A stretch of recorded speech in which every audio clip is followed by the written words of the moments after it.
فصل في الحث على طلب العلم والعمل والتعليم واطلب علوم الدين وارقى إلى اليقين فالعلم قوت القلب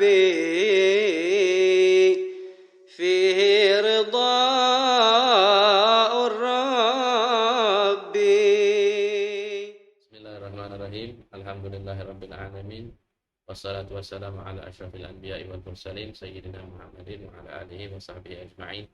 Alhamdulillah, we praise Allah subhanahu wa ta'ala for another opportunity together and discuss the important topic of the concept of education in Islam. And we are now already moving to the what is called a special topic, which is a study of the educational philosophy and practice of the Sada Al-Ba'alawi. So first and foremost, before we proceed with the actual content of their education and its characteristics and the various important concepts pertaining to their philosophy of education, it is important that we begin by describing who the Sada Al-Ba'alawi are and what is the Tariqah that they represent. As we know that the Sada Al-Ba'alawi, yes, from the Sada being the plural of the word Sayyid, or the leaders amongst the Al-Ba'alawi, are the descendants of the Prophet Muhammad sallallahu alaihi wasallam, from his grandson Sayyidina Hussein, the son of Sayyidina Ali and Sayyidatina Fatimah. And to be more specific, they are the descendants of the great emigrant Ahmad ibn Isa al-Muhajir. And Ahmad bin Isa al-Muhajir has been given the title al-Muhajir, the emigrant, for his heroic act, let us say, in the third, or towards the in the 3rd century after Hijrah, from Basra in Iraq, initially to the Medina of the Prophet sallallahu alaihi wasallam, and then eventually to the land of Hadramaut, the valley of Hadramaut in Yemen. Now, as a result of his hijrah, which is intended to protect and save his family from the fitan of his time, from the trials and tribulations of his time, Imam Ahmad bin Isa's travels also brought with him the intention of spreading da'wah and to consolidate what he has inherited from his fathers. So as we see, therefore, in time, gradually, of the children of Ahmad bin Isa, were three who were most prominent. The one who is called Basri, another known by Jadid, and the other one Alawi. Of these three, the one whose descendants remain until our times is Alawi. So therefore he became the eponymous ancestor of the Al-Ba'alawi. Of these earlier periods in their Tariqah, in their way of living, in their path of suluk, not much is recorded in detail. If there anything were recorded, then it did not pass on to posterity. So therefore, what is rather more known and more established would be the period after, a few generations after, during the time of Al-Faqih Al-Muqaddam, yes, which is sometimes translated into English as the first jurist. The first jurist. Professor Syed Naquib Al-Attas prefers to translate it as the foremost in discernment, in order that we do not limit the understanding of faqih there to he who is versed in jurisprudence, because Al-Faqih Al-Muqaddam Muhammad bin Ali Ba'alawi was a man who understood many of the sciences, and especially the science of suluk and the lisanul qaw, I mean to say the language of the time, what is required, and he was a world figure, we can say, during his time. Nevertheless, Al-Faqih Al-Muqaddam became known as the person who established the foundations, or rather who made the foundations and the principles of the Tariqah explicit. One of the things that happened during the lifetime is that first, Al-Faqih Al-Muqaddam possessed the silsila, or the chain of learning, from his father and uncles onwards up to the Prophet sallallahu alaihi wasallam, and at the same time that he also received the chain of initiation from the Tariqah of Shu'aib Abu Madyan via an intermediary. And this therefore established to us that the way of the Al-Ba'alawi as a Tariqah became established in his lifetime. And one of the symbolic acts that became remembered and discussed over time, or generation after generation, is his act of breaking the sword. Yes, symbolizing many things. One of which is that the Al-Ba'alawi as a class in society, as well as those who wish to follow their way of teaching and their way of learning, are people who are dedicated to the common good, through teaching and through worship of Allah subhanahu wa ta'ala, or rather through worship of Allah subhanahu wa ta'ala and through teaching. And that's how they contribute to the public good. And this, bear in mind, is in a society of tribes, in which tribes used to defend themselves by carrying weapons on their bodies, and by and how feuds were settled sometimes through blood money and so on. So for the Al-Ba'alawi to choose to give up their weapons is not properly, let us say, accurately captured by the political term pacifism, because they were actively educating themselves and educating those around themselves. Now, as we know also, despite his position and distinction, Al-Faqih Al-Muqaddam also was not known to have left any sizable amount of writing. If there are perhaps written fatwa of his, and then this is still also let us say not published, or perhaps in the keeping of some. It is rather in the several generations after that perhaps the first forms of writing became more well known amongst the Sada of Al-Ba'alawi, and that is during the generation of Abdullah bin Abu Bakr Al-Aidarus. It is he who at least two well-known works are attributed to him, one of which is the Kibrit Al-Ahmar, the red sulfur, which is a treatise in Tasawwuf, composed of important terminologies in the discipline. And also during the same generation, his younger brother, Sheikh Ali bin Abu Bakr Al-Sakran, has written a treatise on Tasawwuf and a treatise on wayfaring, or As-Suluk, which is called the Ma'arij Al-Hidayah, and also a work on what we may call the Asanid, yes, the chains of transmission in the field of Tasawwuf, which is called the book of the Burqa. Over time, as we know, the feature of learning in the Tariqah Al-Ba'alawi became more and more pronounced, although no generation has been left without scholars, no generation has been left without ulama and awliya, but it's being formulated in written forms, yes, with its specific characteristics became more and more pronounced and became documented until it became possible to give several general characteristics of the Tariqah Al-Ba'alawi. But perhaps beyond dispute, one great leader of this Tariqah who has left an indelible imprint upon its immediate adherents as well as the world at large is Imam Abdullah bin Alawi Al-Haddah. And in between Al-Aidarus and Al-Haddah are several important key personalities likewise. So by the time of Imam Abdullah bin Alawi Al-Haddah, we see that specific discussions as to the nature and the content and character of the Tariqah Al-Ba'alawi is already recognizable. Yes, either they are given in speeches or they are written as forms, written and gathered together in pieces of writing. Amongst the foremost of his students was Imam Ahmad bin Zain al-Habshi.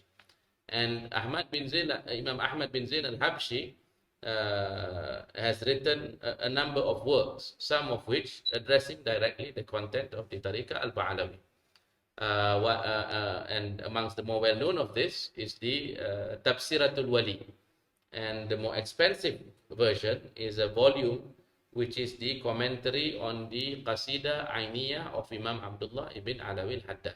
So by then, by the time of Ahmad bin Zain al-Habshi, by the time of Muhammad bin Sumayt, and by the time of Allamatul Dunya, Abdul Rahman Bal-Faqih, these are all students of Imam Abdullah bin Alawi Al-Haddad, discussions pertaining to the Tariqah Al-Ba'alawi became more concrete, formulated, and from then onwards we see no generation is left without major scholars defining the Tariqah and urging the children of the Sada, as well as those living within the valley, as well as those who are in their vicinity, as well as those who have received the influence of the Tariqah, to about the distinctions of this Tariqah and about its characteristic and how to go about following it. As we mentioned just now, Abdul Rahman Bal-Faqih, who is dubbed by his teacher Imam Al-Haddad, he called him the Allamatul Dunya, yes, meaning to say the teacher of the world in that sense, yes, or the distinguished scholar in the world. He described that the Tariqah Al-Ba'alawi is one of the Turuq As-Sufiyah. It becomes clear now that when we say Tariqah, yes, as literally translated as a path, it is a path of wayfaring towards Allah subhanahu wa ta'ala. And its special distinction, according to the Allamatul Dunya, is that it is a tariqah based on the Quran and Sunnah. Rather, it is not just a tariqah that is based on the Quran and Sunnah. Yes, he has a specific line that became repeated generation after generation. It is al-ittiba' al-nusus biwajhin mansus, al-ittiba' al-mansus biwajhin makhsus. That it is to follow, yes, to follow the sources of the religion, yes, the Quran and the ahadith of the Prophet sallallahu alaihi wasallam, and the intellectual and spiritual and religious tradition of Islam in a way that is distinguished. And what is this way that is distinguished? It means to say that they do not merely covet learning of the Quran and the Sunnah as a matter of intellectual and cognitive learning, but rather they wish to put it into practice. So that is why it is a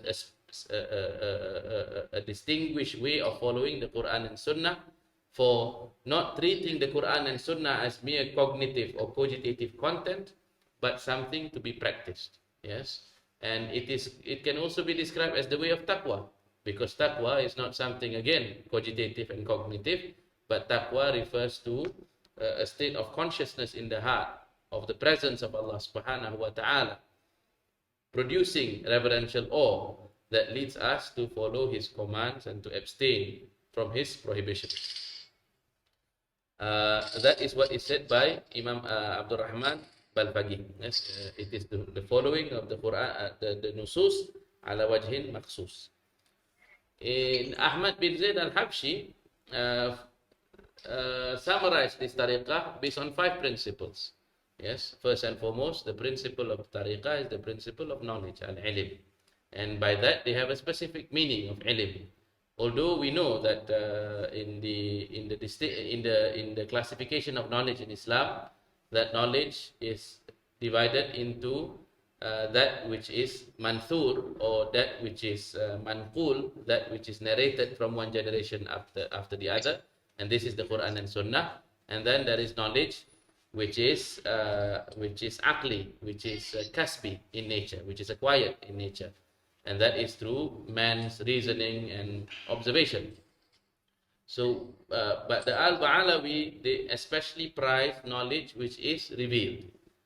And this knowledge which is revealed, according to them, must be that which is equally practiced. Yes, the knowledge which is not practiced is meaningless in their understanding. So therefore, they followed ilm with the second principle of the tariqah being al-amal. Yes, amal. That knowledge which is learned must be practiced. So therefore, it is natural that they would prioritize knowledge of the Fardu Ain and the Fardu Kifaya. And of the Fardu Ain, the knowledge that they busy themselves with is the content of the Sharia, and it is the content of suluk towards Allah subhanahu wa ta'ala, including, of course, how to achieve certain states, like the maqam of the station of zuhud, patience, yani sabar, shukr, which is gratitude, and a host of other maqamat, a host of other stations that they strive and endeavor to acquire. Then, of course, after working, striving very hard to achieve meaning to say through juhud and amal, they guard the results of their knowledge through the latter three components of the tariqah. The first being al-khawf, which is fear, reverential awe of Allah subhanahu wa ta'ala. And the purpose of fear of Allah subhanahu wa ta'ala here is to know that Allah subhanahu wa ta'ala possesses absolute freedom, either to reward you or to punish you, either to continue to guide you or leave you to your own devices, yes, and you would stray away from His guidance. And to know that Allah subhanahu wa ta'ala is free of need of us, but we are in need of Him. So that produces the state of khawf in them, that guards that kind of life that is required. And then, of course, it is insufficient to merely possess fear without the acknowledgement of the fear. And that is al-wara', yes, what is sometimes translated into English as scrupulousness. And that is the act of being extremely careful, yes, to fall into disrepute with Allah subhanahu wa ta'ala. And of course, these are all of various levels, the minimum of which is the wara' from that which is haram, yes. And then they ascend until they are able to abstain from that which is makruh, yes, that which is reprehensible, as we said, as translated. And then some of them, they proceed further until they avoid that which is allowed, yes, mubah, but can distract you from Allah subhanahu wa ta'ala, or that which may take you towards the makruh and the muharramat, until eventually the highest perhaps form of wara', yes, is to abstain from anything that would distract you from living a life of ibadah with Allah subhanahu wa ta'ala, even if, yes, it is allowed. And then finally, the fifth component, according to Imam Ahmad bin Zain al-Habshi, is al-ikhlas, yes. And al-ikhlas is purity in faith. It is to act, it is to commit, it is rather to practice the religion at the maqam of ihsan, the maqam of excellence, whereby your sole purpose is the ridha of Allah subhanahu wa ta'ala. And these five principles, of course, would later on be commented by a contemporary scholar of our time, Habib Zain bin Ibrahim bin Sumaik, in which he has expanded it into a sizable volume, each of which contains statements from the Quran, from the Sunnah, from the practice of the pious predecessors, the Salafus Saleh, including the kalam and practice of the Sada al-Ba'alawi. So this, therefore, in terms of the definitions that we have given, Imam Ahmad bin Hassan Al-Attas summarized it. He said that if you like, you can say that the Tariqah combines between the mujahadah, let us say, the struggles of Imam Al-Ghazali in its external sense, and internally it is the isqatut tadbir, it is the tajrid at-tawheed, it is the full devotion to Allah subhanahu wa ta'ala, recognizing and acknowledging His doings in one's entire being. Now, so Ghazaliyah in its external form and Shadiliyah in its internal form. Although, to be clear, this device of saying that it is Ghazali out externally, Shadili internally, it is not to say that the predecessors amongst the Tariqah have taken and combined these two together. This has always been their practice, except that as a matter of trying to explain their path, they use this method to explain it.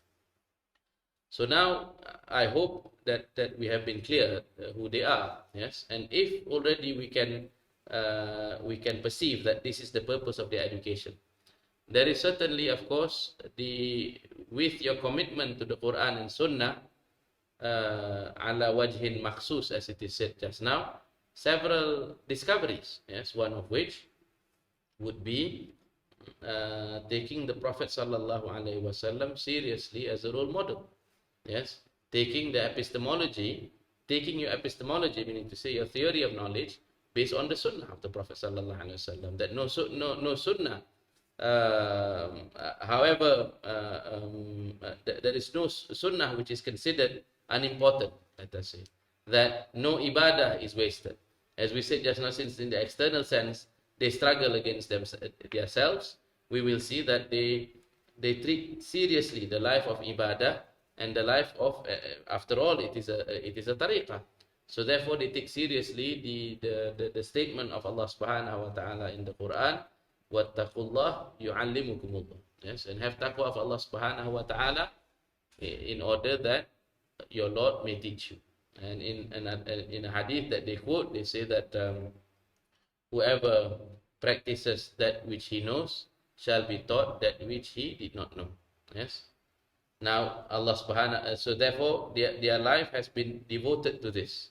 And we see that amongst the latter scholars of this tariqah, that they say that the way of the tariqah is summarized in the books of Imam Abdullah ibn Alawi al-Haddah, from the Risalat al-Mu'awana, the Risalat al-Mudhakara, in these various treatises, which have been now, spread throughout the world, as we know. Yes, the Malay world, the English-speaking world, and various other parts of this world have now come into contact with the writings of Imam Al-Haddah, and the writings of Imam Al-Haddah summarizes somehow the way of this tariqah in the general sense of it. Although in the more particular sense of it, basically what is required is to follow it in the more serious requirements of the tariqah. Now, with that being said, how do we derive an educational philosophy and practice from the definition of the Tariqah al-Ba'alawi? So as we said the last time, when we wish to discuss the educational philosophy of a particular person, a particular group, yes, or a particular nation, first and foremost, we may decide to study what do they consider to be ultimately true and real, meaning to say metaphysical questions. So the metaphysics of the Al-Ba'alawi, as we see here, is that since it is derived from the Quran and Sunnah, yes, and the tradition likewise, we see that the manner of teaching the matter of Tawheed, yes, the matter of knowing Allah subhanahu wa ta'ala, they exhort their children and themselves to stick to the aqidah of the Salaf, yes, because it is the safest, to stick to the creedal beliefs of the earliest generations, the earliest generations without the challenges of let us say the challenges of philosophy, the challenges of the internal groups, and so on. But Imam Al-Haddah did say that were you to study properly the Quran and the text of the Sunnah, you would find that amongst the A'imma whose positions are most in line with the intent of the Quran and Sunnah is that of Imam Abu Hasan al-Ash'ari, and he also includes Imam al-Maturidi, although it is less known in this region during those times perhaps. But nevertheless, yes, the practice of Aqidah in them, it is not to this owing to their intellects being steeped in the way of the Prophet.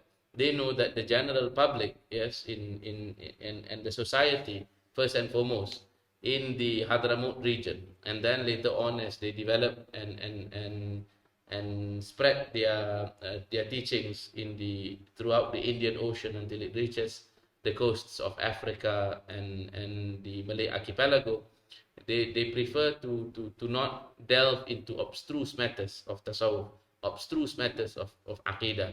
It is not their practice, for example, to revel in the abstract discussions of aqidah. It is sufficient for them yes, to teach their children and to teach the general public about the uniqueness of Allah subhanahu wa ta'ala, His unity, about affirming what He affirms of Himself in the nas of the Quran, and the importance of the maqam of nubuwah, yes, and at the same time the matters pertaining to the umur ghaibiyah. So long as people have iman in this, it is no longer their concern, yes, to delve deeply into it, because as a matter of fact, if a person wishes to verify the realities of Tawheed, their preferred method is the method of Sair wal Suluk.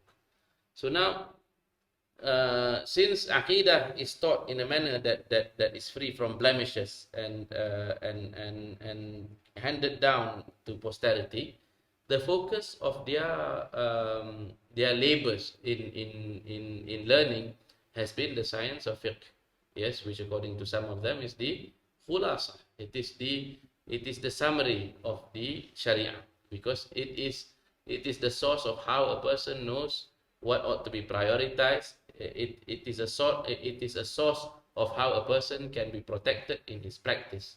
So we can say, therefore, yes, like the general characteristic of Islamic civilization, with few exceptions, that their concern is more orthopraxy as opposed to orthodoxy.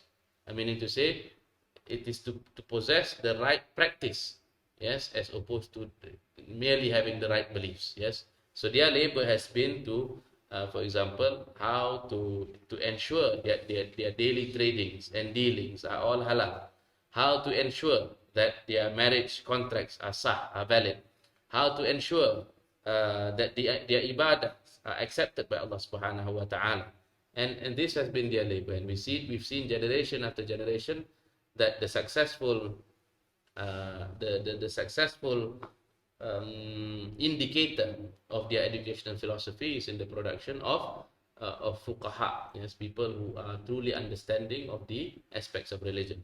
And while we say that fiqh is considered the science par excellence, including, of course, the requirement that a person should master also the propedeutic sciences, like the science of language, in order to fully grasp the contents of the science of fiqh, this does not mean that they take an attitude of neglect towards tasawwuf.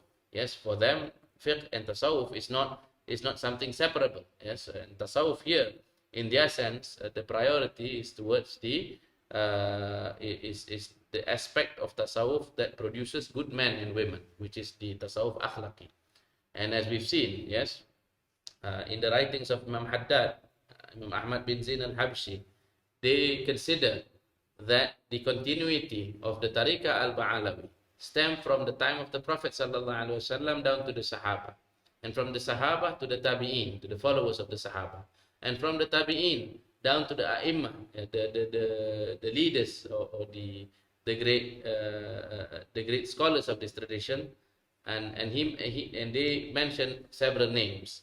In the early period, it includes the names such as Abu Talib al-Makki, Imam al-Qushayri, the one who wrote the Risalah, and then they say that the person who has let us say given its proper structure and given it its proper relationship between fiqh and tasawwuf is Imam al-Ghazali.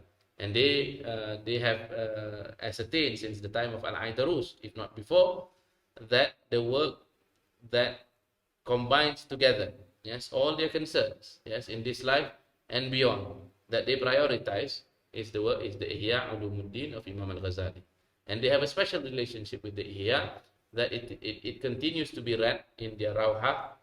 It is still read until today in the Qubbah of Imam Al-Aidarus every Monday morning. And that great scholars amongst them, amongst the Sada, some of whom have memorized the Ihya, and others have read it for a number of times, and others have taken to summarize it, and others like Habib Sheikh, Imam Sheikh Habib Sheikh Al-Aidarus, he has even written a work on the special distinctions of the Ihya, the Fadlul Ihya, yes. And not to mention, of course, that the writings of Imam Haddad are the khulasa of the Ihya of Imam Al-Ghazali. So it becomes clear, therefore, that their concern with education is how to bring about men and women who possess ikhlas towards Allah subhanahu wa ta'ala.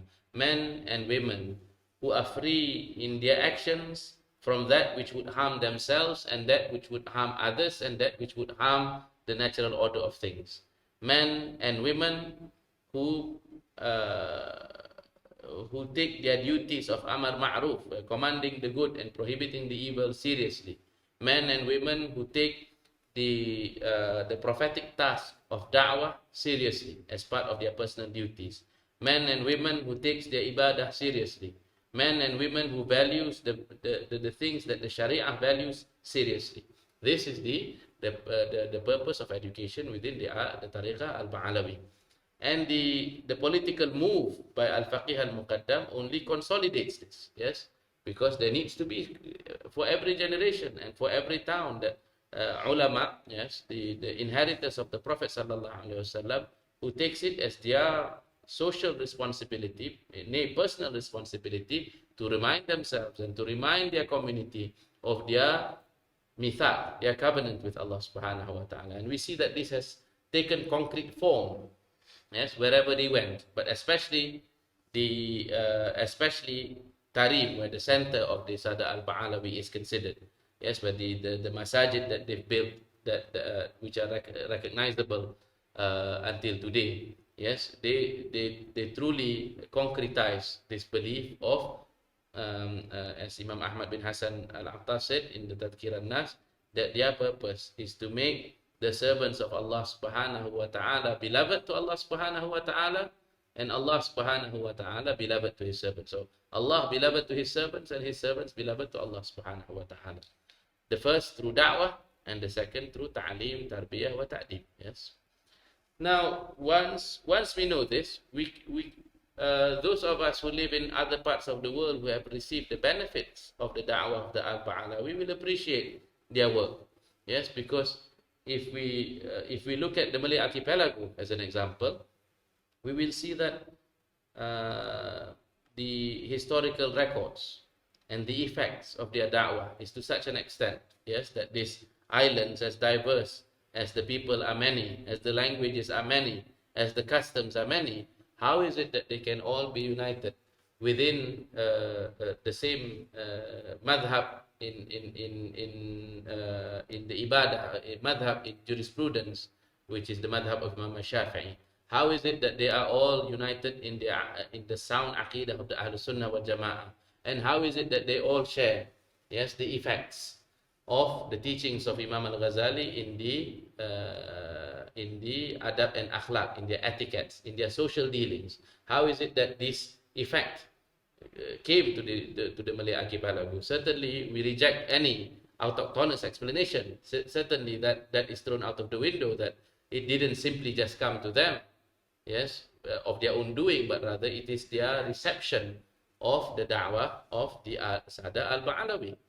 And interestingly, as we know, that Islam came to that part of the world without military presence, without the assistance of governments, yes, who used to send, let us say, envoys to other parts of the world, like when we read the histories, like the journey to the Volga, the journey to the north, the journey to the west, were sometimes supported by the governments of the day, the Khilafah of the day. But the Sada al-Ba'alawi, yes, took to the seas, to their voyages, yes, and some of them spend years and marry and have children and descendants in that part of the world, yes, until eventually we see the perfection of the effects.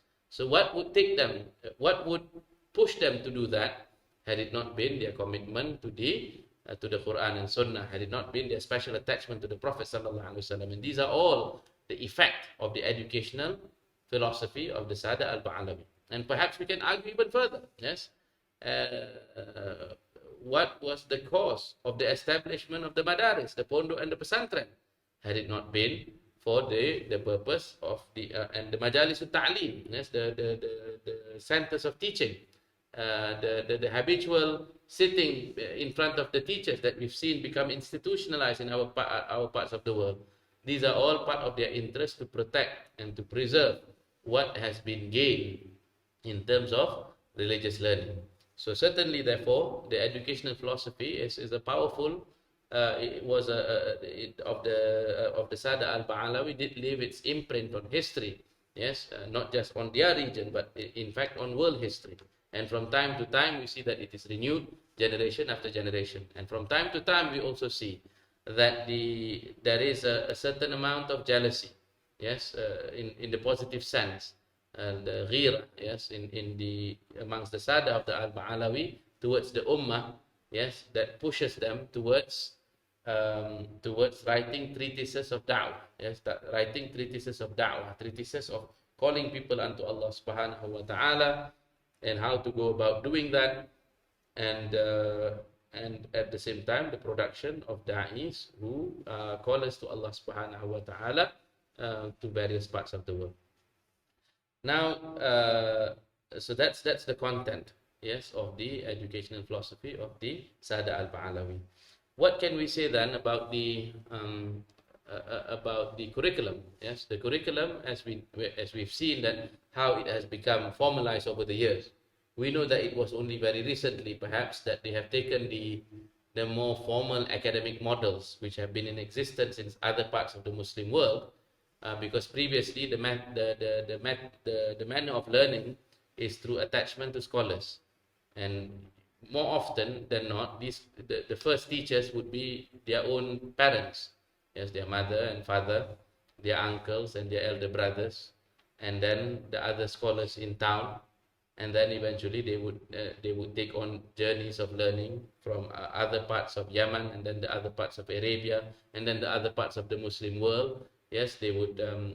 Many of the Sada al-Ba'alawi were known for their travels in seeking knowledge. After having fulfilled their, let us say, initial requirements, there were many of them who would then travel to Mecca. Some even were reported to travel as far as Turkey, Syria. Others have traveled to North Africa, and there were few also who traveled to the Malay world, yes, to find knowledge, if not to disseminate knowledge. Nevertheless, yes, the point here is that the manner of seeking knowledge was initially through attachment to scholars before it became institutionalized, formalized, which in rather comparatively quite recent. I mean, let us say less than 160 years ago, before it became formalized into the systems of the Rabat as we see today. Previously, it was the student who carried books to learn with the teachers, and they have had different levels of learning. But for children, for example, they would first learn to read and write, and the matter of right pronunciation, and they would learn initially how to read the Quran, and then how to memorize the Quran, and so on and so forth. And they would be taught how to memorize certain treatises which are given poetic or given in song form.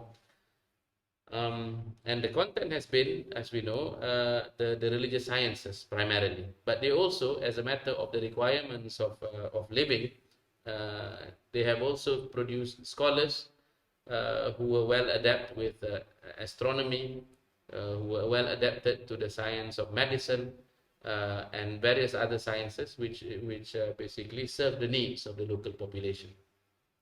And it is also not uncommon for one of the A'immah within this Tariqah, wherever they spread knowledge, after having called the people to Allah subhanahu wa ta'ala, that they would also equally enjoin the people towards a life that would be honorable for them. Like, for example, that they would encourage the youth in agriculture, they would encourage the youth in trade and business, and so on. Yes. Finally, as we know, that the content follows the curriculum. The curriculum content, as we know, has been formalized over the years, but even from the early periods, that amongst the books of tasawwuf that they would consider seriously, aside from the Ihya, as we mentioned just now, the Risala of Imam al-Qushayri, the Qut al-Qulub of Abu Talib al-Makki, also the Awarif al-Ma'arif of Suhrawardi, and then later on we see that the A'immah themselves have produced writings in the realms of tasawwuf. Equally, of course, in the books of fiqh, they profess the fiqh of the madhab of Imam Shafi'i, with the curriculum structure of the works, some of which were the contributions of their own scholars. Yes, were the contribution of their own scholars, the scholars of the valley, and some of which were of the scholars from outside the valley, like that, the scholars hailing from Misr and other parts of the Muslim world. Of course, the auxiliary sciences were not neglected. Yes, depending on the different times of history, there were scholars amongst themselves who were experts in hadith, experts in tafsir, and they were amongst themselves also experts in Tariqah, in history. These were the kinds of scholars, the types of scholars that were produced. And at different times, there were an increase in the number of scholars and then a decrease in the number of scholars in particular disciplines. But in general, the most stable element is the science of fiqh and the sciences which serve it, like Nahu and the other linguistic sciences, as well as Tasawwuf. But as for the others, there appear to be a tide in history. Nevertheless, if I can summarize the concreteness of the educational philosophy and practice of the Sada al-Ba'alawi, we can describe that wherever they went, the cities that they reside in tend to become edupolis. Yes, supposing we say that we have several models of cities. There are, let us say, agropolis, a city of planters. You can imagine a cosmopolis, yes, like a cosmopolis is like the towns like New York and the big cities like Tokyo and so on, where it has a cosmopolitan structure with people coming in there for trade and for business, mainly, but also for pleasure. And then you have an edupolis, yes, a town full of learners and seekers of knowledge. But the Al-Ba'alawi, wherever they went, including those who were, let us say, close to them, amongst the Masha'ikh, they make the towns a city of Salihin, yes, whereby it is not uncommon in different times in history that even for those people who were trading in the souk, they were people who traded in the bazaars, in the markets, that they would be an expert in the religion. And likewise, you can find a shopkeeper until today that of immeasurable learning and practiced learning. And the calendar of the town, in their weeks, in their months, in fact in their days, are filled with ibadah. A city of which even the times of the day, yes, follows the rhythm and the schedule of ibadah of Allah towards Allah subhanahu wa ta'ala. In fact, in the Rihla, in a journey written by a man from North Africa to this part of the world, he found that some early people described this town as a city of angels. Yes, for the many salihin that reside there who are busy with the ibadah of Allah subhanahu wa ta'ala. So he said, or perhaps one of them commented rather, it is better than the city of angels because they not only worship, they also busy themselves in the production of knowledge. Of course, this ideal picture may be challenged from time to time, but as a whole, yes, as a whole, we're not living in idealisms, but as a whole, that's the characteristic of the city, which may be challenged from time to time, but nevertheless, that's the vision. Yes, that's the vision of an edupolis, a city dedicated to learning, a city dedicated to the promotion of human potentials in the spiritual sense.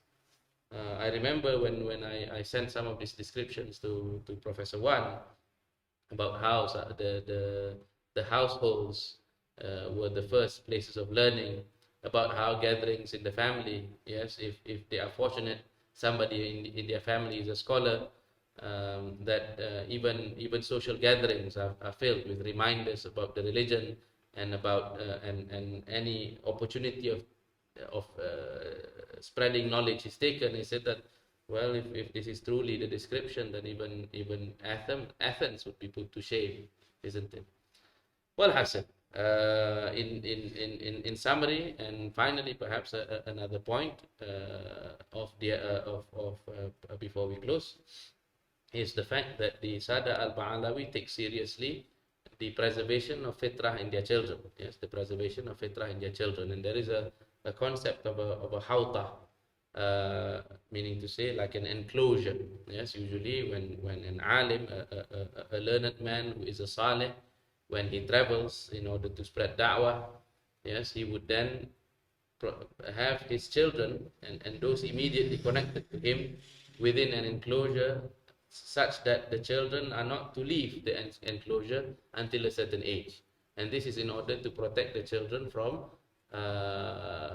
influences that would cancel out the good effects of the education, until they have come to a certain age where they can decide properly, and usually their knowledge structure would have now matured, and then they are ready to spread the good benefits of their family learning.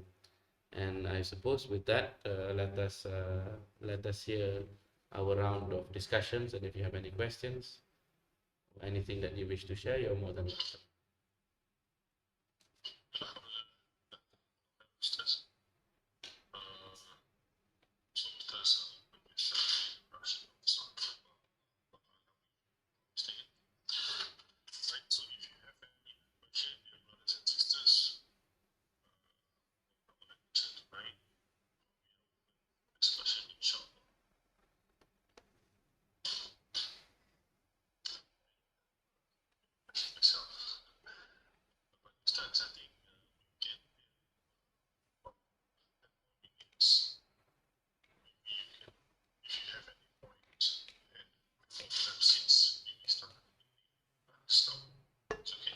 Okay. All right. Okay. While we wait for your questions, if the questions come now, you can still type it in the chat box. I would like to perhaps to deliberate on one more point, or maybe two, and that is how the leaders of this tariqah commandeer through change, because as we know, change is one of the sunnah of Allah subhanahu wa ta'ala, one of the sunan of Allah subhanahu wa ta'ala, one of Allah subhanahu wa ta'ala's customary way of acting with regards to human history is that change is part and parcel of it. Change either towards that which is good, or change towards corruption. As Professor Al-Attas have said in his various works, that change and progress and development within the metaphysical worldview of Islam refers to a condition where the Muslims have strayed from the original intent of the Sharia, from the original clarity of worldview and aqidah, yes, from the original requirements of adab. So therefore, change in this case would mean their return to the straight path, and their progress depends on how well they do that, and their development likewise is aligned to that vision.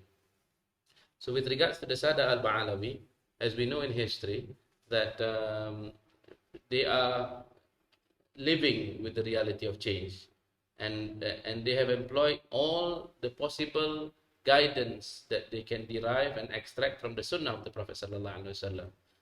The fact that Al-Muhajir, yes, took to making hijrah, yes, is his cognition that if, or is his discovery and realization that perhaps there are certain societies and certain states in which leaving such a society physically may be best for the protection of one's iman. And then at the same time, there are various majalis and there are various platforms of da'wah and there are various manner of teaching, yes, with the aim of preservation is also another means of protecting the society. So let us say then there is a cycle of ibtila and afiyah, or rather of health and sickness. Let us say that health is a condition described as being free of defect and blemishes, and sickness is the loss of health. Now, societally, let us say that societies, in terms of their belief, in terms of their ethics, can undergo such changes and corruptions. And as we see in the Quran, sometimes the sickness of the society, in terms of their ethics, in terms of the corruption of knowledge, can progress, too malignantly, until it leads to societal death, or until Allah subhanahu wa ta'ala decides to end the fate of that society.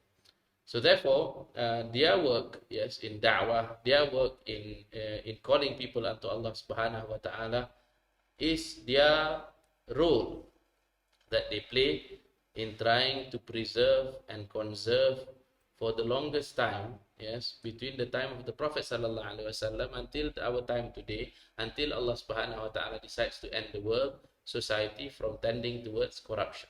Yes, so that is why, yes, they have employed, and this is, I think, the special distinction of the Tariqah, in that they have developed various mechanisms of how to preserve social justice and how to preserve social propriety, some of which includes the ziyarah of the prophethood, the annual ziyarah of the prophethood, whereby from the time of Al-Faqih Al-Muqaddam, this annual ziyarah is designed with the presence and attendance of the scholars, and they will then give admonitions to the people about the requirements of the valley throughout the year, and they exhort the people to come towards that.